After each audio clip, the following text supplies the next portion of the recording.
Fala pessoal, tudo bem? Meu nome é Igor Pinheiro, sou promotor de Justiça no Estado do Ceará, especialista, mestre e doutorando em Ciências Jurídico-Políticas da Universidade de Lisboa e tenho vários livros publicados na área, bem como diversas citações lá no TSE e no STF, sobretudo nesta temática. Esta matéria, muitas vezes, relegada por vocês a segundo plano, porque, via de regra, está no final do edital, porque, via de regra, é uma matéria que vocês não estudaram na faculdade, e também porque, muitas vezes, constitui um livro apartado da temática de direito eleitoral. Mas é fundamental que vocês conheçam pelo menos ali o panorama geral do que eu chamo de direito penal e processual penal eleitoral. Então, nós vamos fazer aqui dicas rápidas. Eu nem preparei slides, porque o objetivo aqui é trazer o máximo de informações e depois vocês saem lá lendo os artigos que eu vou citar aqui, fazem a leitura em casa, mais tranquila, tá bom? Então vamos lá. Crimes eleitorais. A primeira coisa que vocês precisam saber é que os crimes eleitorais possuem uma parte geral, entre aspas, no Código Eleitoral. Se você verificar entre os artigos 283 a 288, você vai verificar lá uma série de disposições que se assemelham à parte geral do Código Penal. E aqui nós temos algumas regras importantes para vocês verificarem. A primeira é a questão da complementariedade entre Código Eleitoral e Código Penal.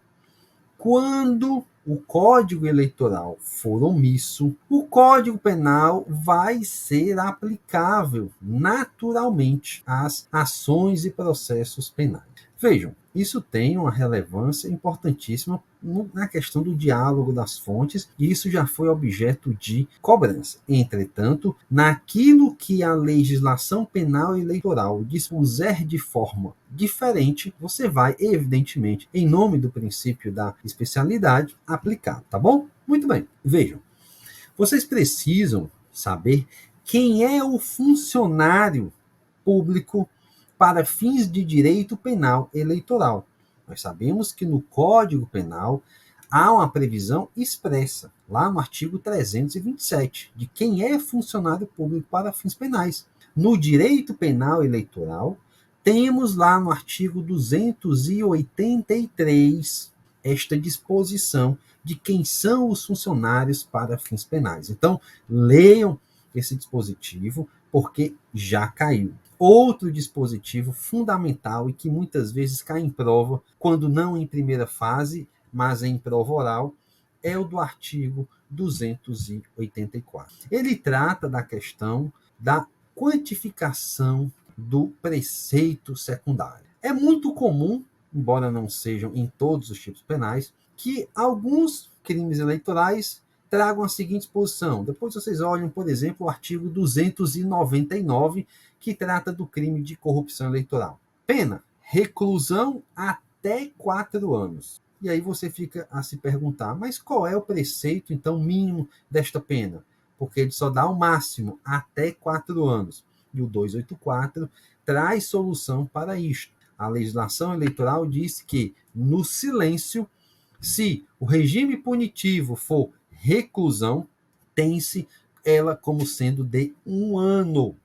Se, porém, estivermos diante de um crime apenado com detenção, aí ela será de 15 dias. Meus amigos, por favor, atenção a esse dispositivo. Já caiu várias vezes em prova. Então, reclusão no silêncio, pena de 1 ano. Detenção no silêncio, pena de 15 dias. Isto é fundamental, por favor, não confundam, tá certo? Muito bem. Outra questão que vocês precisam saber, importantíssima na questão do que eu chamo da teoria geral do direito penal eleitoral, diz respeito à aplicação de princípios penais. Os crimes eleitorais são considerados pela jurisprudência tanto do STF como do STJ e do TSE como crimes comuns. Crimes eleitorais não são crimes políticos, tá certo? Muito cuidado com isso. Ora, se são crimes comuns, submetem-se naturalmente a toda a dogmática penal e todos os princípios e postulados colocados no artigo 5º da Constituição, trazidos muitas vezes pelos tratados internacionais, têm incidência aqui. Entretanto, há uma grande peculiaridade no tocante ao princípio da insignificância. E numa prova de Ministério Público você precisa saber disso. Olha, a jurisprudência do TSE em diversos crimes eleitorais não admite a aplicação do princípio da insignificância. E são nos mais variados delitos com objetividade jurídica diversa. Você tem casos de crime de corrupção eleitoral. Já pensou em dizer, comprou só um voto, então vou aplicar a insignificância.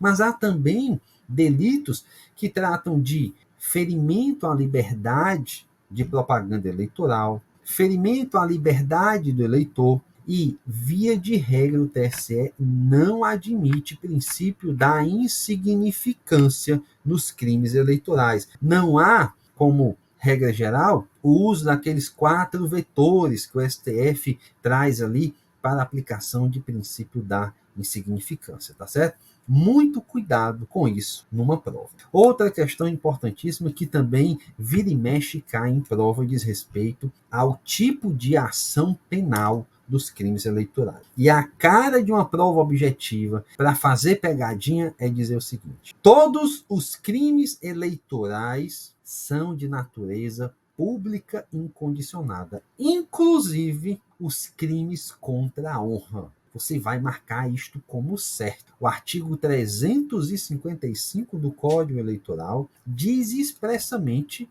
isto: todos os crimes eleitorais são de ação penal pública incondicionada, inclusive calúnia, difamação e injúria, tá bom, pessoal? Porque há tipos específicos, artigos 324, 325 e 326 do Código Eleitoral, que tratam de crimes contra a honra no contexto eleitoral, tá bom? Atenção a isso, porque é uma pegadinha importante para fins de prova. Agora, o fato dos crimes eleitorais serem todos eles de ação penal pública incondicionada não obsta, segundo o próprio TSE, o uso da figura da ação penal privada subsidiária da pública. Portanto, no caso da omissão deliberada do Ministério Público em não promover a ação penal, a vítima, o ofendido, pode sim fazer manejo deste direito fundamental. Lembremos que a ação penal privada subsidiária da pública está prevista lá no artigo 5º da Constituição Federal e, portanto, não poderia jamais uma legislação infraconstitucional fazer qualquer espécie de limitação ao seu uso, tá certo? Outra matéria importantíssima também nessa teoria geral dos crimes eleitorais diz respeito ao elemento subjetivo. Diferentemente dos crimes previstos no direito penal lá do Código Penal, não há crime eleitoral culposo. Todos os crimes eleitorais são dolosos. Vejam que são duas frases, né, que geram inquietação no examinando. Todos, sempre, todos são de ação penal privada, todos são de ação penal pública incondicionada e todos os crimes eleitorais são dolosos. Não há crime eleitoral culposo. Mas, Igor, e qual é o dolo, o tipo de dolo? Ordinariamente, nos crimes eleitorais, você tem o dolo genérico. Entretanto, em alguns tipos específicos, há necessidade de dolo específico. Porém, no silêncio da lei, tem-se, portanto, que o dolo é o genérico. Vamos aqui exemplificar. Se você analisar os crimes contra a fé pública eleitoral, você vai verificar, por exemplo, o artigo 350, que trata da falsidade ideológica eleitoral, o chamado crime de caixa 2. O crime de falsidade ideológica eleitoral, ele tem a mesma redação do Código Penal, certo? com uma diferença. Ele traz toda a redação e bota no final, vírgula, com fim eleitoral. Então, nesse caso, você tem que demonstrar que aquela falsidade ideológica tinha finalidade eleitoral específica. O crime de corrupção eleitoral, artigo 299 do Código Eleitoral, é outro que exige finalidade eleitoral. Transporte de eleitores, meus amigos, está lá no artigo 11 da Lei 6091 de 74. A jurisprudência do TSE há bastante tempo entende que o crime de transporte de eleitor dentro do período proibido, desde 48 horas antes e até 24 horas depois do pleito eleitoral, reclama uma finalidade específica de aliciamento do eleitor através daquele fornecimento do transporte. Então, muito cuidado com isso. Nesse caso específico do transporte de eleitores, esse aliciamento, segundo o TSE, é demonstrado quando a pessoa é submetida a algum tipo de propaganda no trajeto, no transporte, ou quando se toca jingles da campanha, fazendo alusão ao nome ou ao número do candidato, bem como quando é ali recolhido dado eleitoral, seja de seção, de zona, de CPF, de número de título de eleitor, para eventual, né, checamento, né, que eles falam de votação ou não naquele candidato. Então, muito cuidado nesse ponto. Aliás, por falar em crimes eleitorais, ainda nesse tocante da teoria geral, nós temos que nos atentar que, via de regra, muito cuidado também, porque isso é um ponto pouco explorado aí na doutrina, via de regra, os crimes eleitorais admitem os acordos penais. Então, via de regra, atendidos os pressupostos objetivos e subjetivos, lá do artigo 28A do Código de Processo Penal, cabe a NPP nos crimes eleitorais.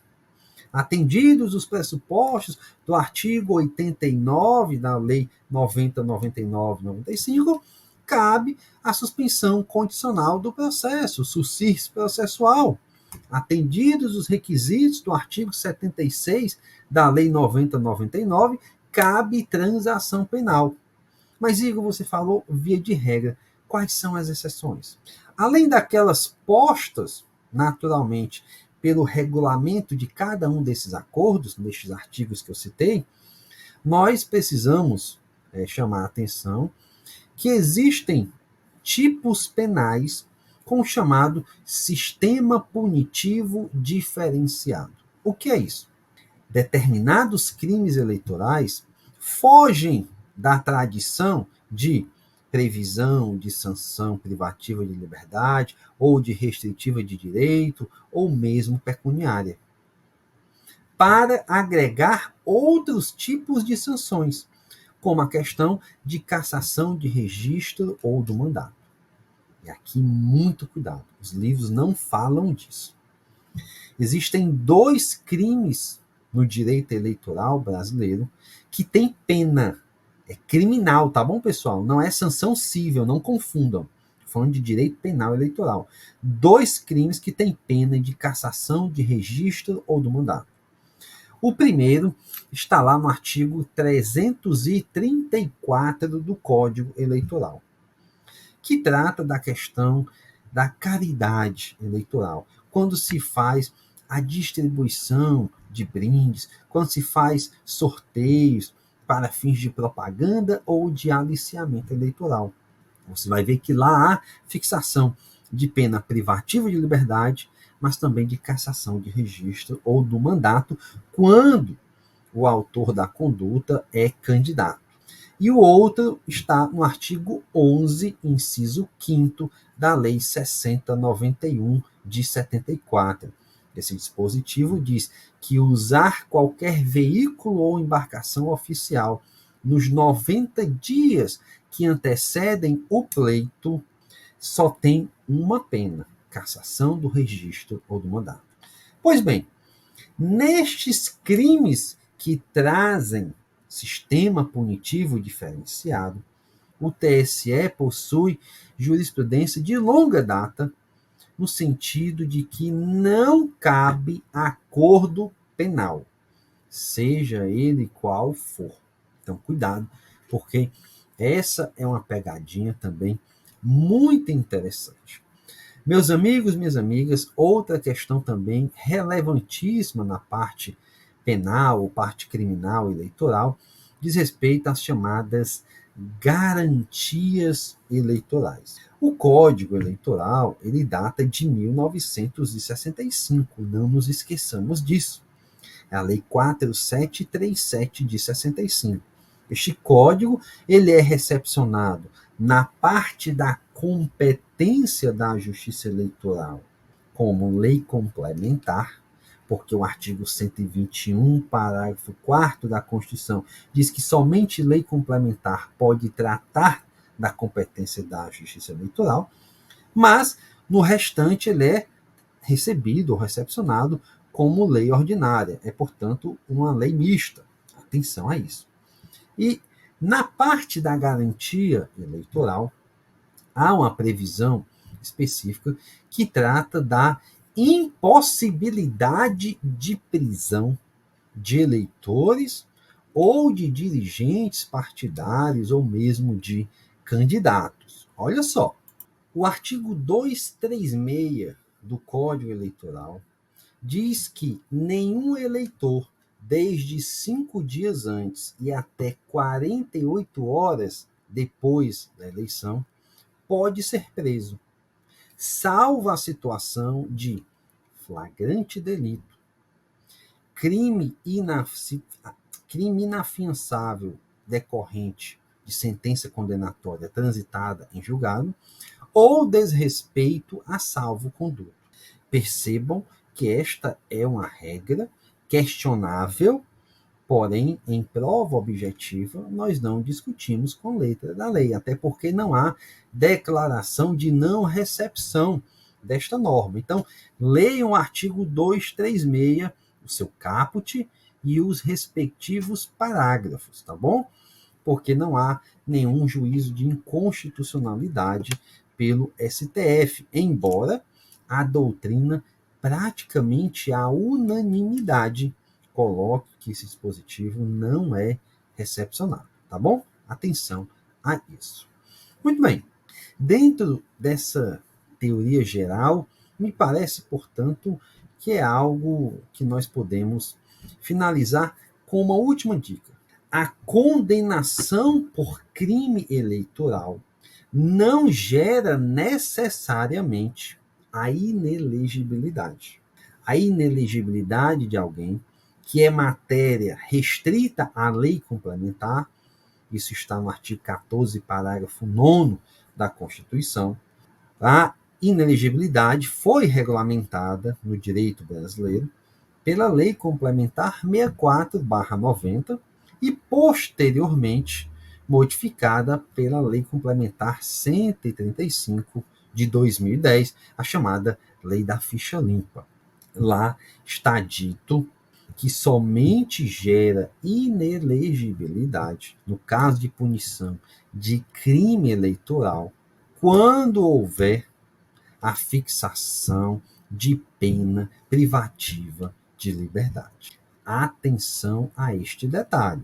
E mais, para surgir a inelegibilidade, nós temos que ter uma decisão aqui criminal colegiada ou transitada em julgado. Para o crime eleitoral, efetivamente, que traga a pena privativa de liberdade. Então, não é toda condenação de crime eleitoral que vai trazer a inelegibilidade, como também não é toda condenação de improbidade administrativa que gera inelegibilidade. Mas aí é outra matéria, eu não vou adentrar aqui. Mas quem quiser aprofundar a matéria também, veja lá no meu Instagram, tá bom? Eu tenho um perfil focado na parte de direito anticorrupção, na lei de improbidade, em direito eleitoral, @prof. Igor Pinheiro. E aí eu tenho até esse livro fazer a propaganda rapidinho para vocês, da nova Lei de Improbidade Comentada, um livro prefaciado pelo ministro Edson Fachin, citado já no Supremo diversas vezes, e que vale a pena para você que quer ser promotor, promotora. Aqui é uma abordagem mesmo bem aprofundada. Mas voltando aqui aos nossos crimes eleitorais. Vejam, portanto, que é uma teoria geral, muitas vezes sui generis. Igor, esse é o que há de mais importante na parte penal. Isso. Agora vamos aqui falar rapidamente de alguns crimes que me parecem relevantes para a sua prova. Claro, em uma prova de Ministério Público, a questão da corrupção eleitoral e o uso da máquina pública são muito importantes. E aí nós temos alguns delitos aqui para chamar a atenção. Corrupção eleitoral, que eu já falei, artigo 299. E percebam que a corrupção eleitoral, ela é tanto a ativa quanto a passiva. Pratica crime eleitoral quem vende e quem compra o voto. E não só isso.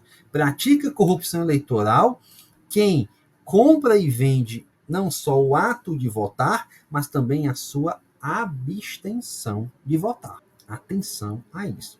Inclusive, fala-se da questão de oferta de empregos na administração. Muito cuidado com isso, por favor. O TSE diz, meus amigos, minhas amigas, que o crime de corrupção eleitoral é um crime permanente e independe da existência de candidatos. Muito cuidado com isso. Uma pegadinha fundamental para uma prova, tá certo? Muito bem. Outro crime importante de corrupção, e corrupção lato sensu falando, a gente deve lembrar os artigos 346 e 377 do Código Eleitoral. Esses dispositivos tratam da questão do uso de dependências de bens públicos, do uso de serviços públicos a favor de projetos político-partidários. E traz lá o artigo 377, parágrafo único, a previsão de uma medida cautelar penal de suspensão do uso da máquina pública, que pode ser requerida não só pelo Ministério Público, que é o titular da ação penal, naturalmente, mas por qualquer cidadão ou dirigente partidário. Esse é um dispositivo também muito ignorado, a doutrina pouco fala, mas está lá, no artigo 377, parágrafo único, que eu chamo a atenção de vocês. Outro dispositivo importantíssimo na questão do uso da máquina pública diz respeito à coação praticada sobre servidores públicos. Aqui só um parêntese. Nós temos dois delitos de coação eleitoral. Nós temos a coação praticada pelo servidor público em cima do seu descendente, ou seja, o superior hierárquico coage o subordinado a votar ou não votar em alguém, ou a votar ou não votar em determinado partido. Mas nós temos também a coação praticada entre particulares. Vocês devem se lembrar, na eleição de 2018 e na eleição de 2022, aquelas chantagens que determinados empresários faziam, dizendo, se o candidato A, B ou C não foi eleito, nós vamos cortar os empregos pela metade, você vai perder seu emprego, não sei o quê. Então, atenção a isso, porque nós temos dois crimes de coação e o uso da máquina pública, né? A coação está lá no artigo 300. Temos o artigo 11, como eu já falei, inciso 5º, que é o uso dos veículos e embarcações pertencentes a qualquer das entidades federativas que tem ali pena de cassação do registro ou do mandato. São delitos de corrupção lato sensu que eu sempre gosto de salientar. Temos os crimes contra a honra, tá certo? 324, 325, 326, calúnia, difamação e injúria, que exigem um especial fim de agir, é você caluniar alguém, não simplesmente na propaganda eleitoral, mas o tipo exige que seja para fins de propaganda ou na propaganda. Isso daí, claro, vai ser provado ao longo da instrução. Um tema que está muito em voga, né, a questão das fake news no direito eleitoral, fala-se, a fake news tem que ser criminalizada, mas, meus amigos, já há um dispositivo que penaliza a mentira no processo eleitoral. Pois é porque as pessoas não estudam direito eleitoral. O artigo 323 do Código Eleitoral trata desta matéria.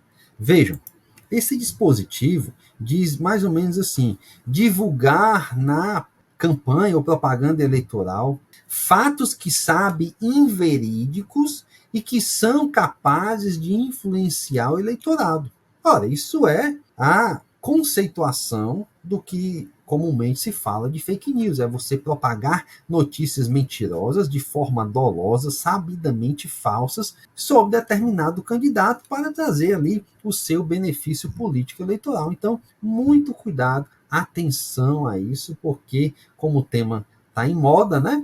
Pode ser que isso seja cobrado, mas já há a criminalização da questão aí das fake news ou das mentiras. Outra questão importantíssima, tá? E que é novidade legislativa, e tudo que é novidade legislativa merece atenção, é a questão da inserção do crime de denunciação caluniosa eleitoral. Nós temos no artigo 326A uma previsão específica de quem faz representação, de quem dá ensejo ao início da instalação de investigação criminal contra alguém, sabendo desde o início que aquela pessoa é inocente. E nós temos também no artigo 326B a questão da violência política, tá certo? Contra a mulher, que é a caracterização a partir de comportamentos de assédio, de constrangimento, de humilhação, de perseguição, por qualquer meio, da candidata à carga eletiva, ou mesmo que tenha já o seu mandato, em que a pessoa utiliza-se de menosprezo ou mesmo discriminação à condição da mulher ou à sua cor, raça e etnia. Atenção! Nos crimes contra a honra eleitoral, calúnia, difamação, injúria, nós temos no artigo 327 situações de aumento da pena. A pena aumenta até 1/3 quando quaisquer dos crimes contra a honra no contexto eleitoral são praticados contra o presidente da República ou chefe de governo estrangeiro, contra funcionário público no exercício ou em razão das suas funções, ou na presença de várias pessoas ou por meio que facilite a divulgação da ofensa, seria o contexto atual dos grupos de WhatsApp, de Telegram, rede social, Instagram, Facebook, etc. E temos também aí, desde 2021, a inserção de duas novas situações que aumentam a pena.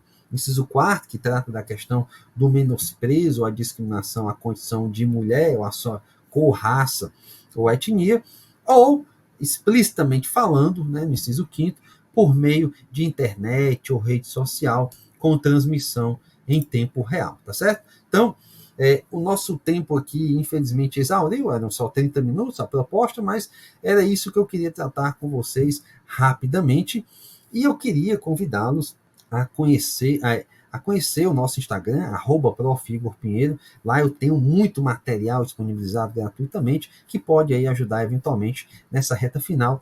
Meus amigos, minhas amigas, um tema que está em moda, não é aqui a temática da nossa aula, mas que eu não posso deixar de citar por desencargo consciência. A questão do ataque ao sistema eleitoral. Independente da sua crença, eu não estou aqui para te convencer ou não se o sistema eleitoral é seguro ou falho, mas vocês vão fazer uma prova, e a prova exige os entendimentos jurisprudenciais. Eu estou aqui para dar o caminho da tua aprovação. Se cair algo falando sobre ataques infundados, ataques deliberadamente falsos contra o sistema eleitoral e a sua confiabilidade, praticados por agentes públicos, isto é configurável como abuso de poder político. Nós tivemos a cassação de um deputado federal no final de 2022, em que o TSE deixou isso assentado muito expressamente. E vamos ter aí o julgamento agora, em 2023, do ex-presidente Jair Bolsonaro, sobre essa matéria, tá? Quem quiser aprofundar um pouco mais de direito eleitoral, depois com calma, eu também tenho este livro, Condutas Vedadas em Ano Eleitoral, na 4ª edição, um livro muito citado também lá no TSE, em que eu trago algumas questões aí que nós falamos aqui, tá bom? Então, um grande abraço para vocês, sucesso na prova e que Deus abençoe todos. Até a próxima.